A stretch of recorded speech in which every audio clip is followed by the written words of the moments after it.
ډیر مسلمانان دکان چې خرڅیږي دی ورته نیغ ولاړي وایي څومره بیه ده وایي زه به یې والم کنه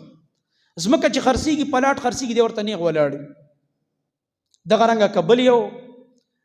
سودا کېږي دی بس پیسې شته خبره وکړه خبره وکړه او که ته ته حج یاره وایي پته نه لګي هغه مشر ورور هم لا نه دی تللی دا راته چا ویلي چې مشر ورور لکه مونځ نه کوي نو ته هم مونځ نه کوې مشر ورور زکات نه ورکوي ته به هم نه ورکوې مشر ورور به حج له نه ځي نو ته به هم نه ځي دا کم دین دی دا تا خپل دین جوړ کړی په خپل کور کې دی جوړ کړی دی په تا حج فرض دی که ستا مشر ورور ځي او که نه ځي ته منډه وهه شاباله داخله کوه ځه که مړ شوې بغیر د فریضې نه د الله مخې ته په حیثیت د مجرم ورغې مجرم د الله په دربار کې پیش شول تعالی الله دومره وس درکړی او تعالی شکر د الله نه ادا کوې چې له حرم پورې ځان رسولی شي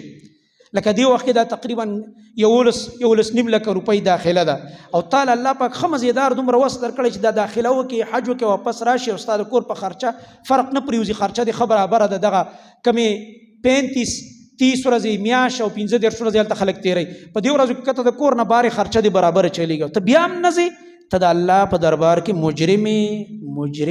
او مجرمې واوره په تا حج فرض دی دې پر هېڅ بانې نه چلېږي وروستو زه حدیث ویم د نبي صلی الله علیه وسلم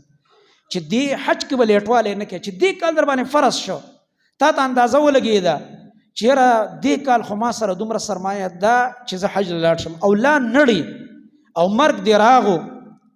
عمر فاروق رضی الله عنه به فرمایل وایي زه به د دې خلکو سره د دغه په شان معامله وکم لکه د کفارو په شان دا څوک چې حج پې فرض شوی او نه ځي الله اکبر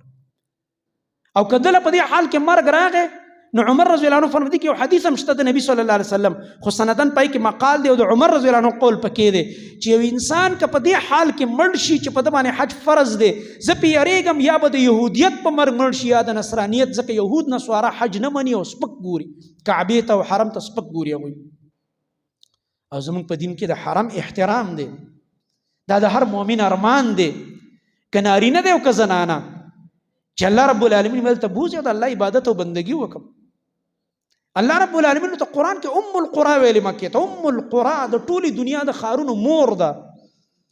الله ورته د امن ځای ویلی مثابة للناس ورته ویلی دی هدى للناس ورته ویلی د خلکو دپاره د هدایت ذریعه ده او د خلکو دپاره هغه ځای دی چې بار بار ورته زړه کېږي چې لاړ شم مثابه کې یو معنا دا ده ځای د رجوع چې انسان وي بار بار ورشم چې یو ځل لاړې بیا سړي زړه نه مړېږي چې بار بار تللی او مثابه کې بله معنا دویم مفسرین کوي ځای د ثواب ځکه چې هلته اجر ډېر دی دلته چې موږ مونځ کوو یو مونځ هم زموږ هغه یو مونځ دی او هلته چې مونځ وکړي یو مونځ په 1 لاک دی یو مونځ 1 لاک مونځونه څومره لوی فضیلت په مخ د ځمکه بل داسې ځای نشته دی سوا د حرم د ځمکې نه چې هلته یو مونځ په 1 لاک باندې او مسجد نبوي مبارک راځي د نبي صلی الله علیه وسلم چې کوم مسجد دی مدینه کې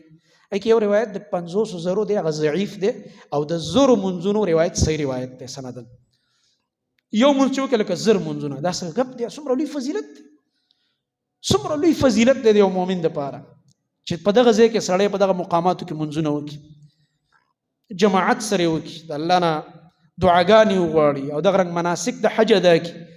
او دا خپله غاړه الله ته خلاصه کړي او دا فریضه ادا کړي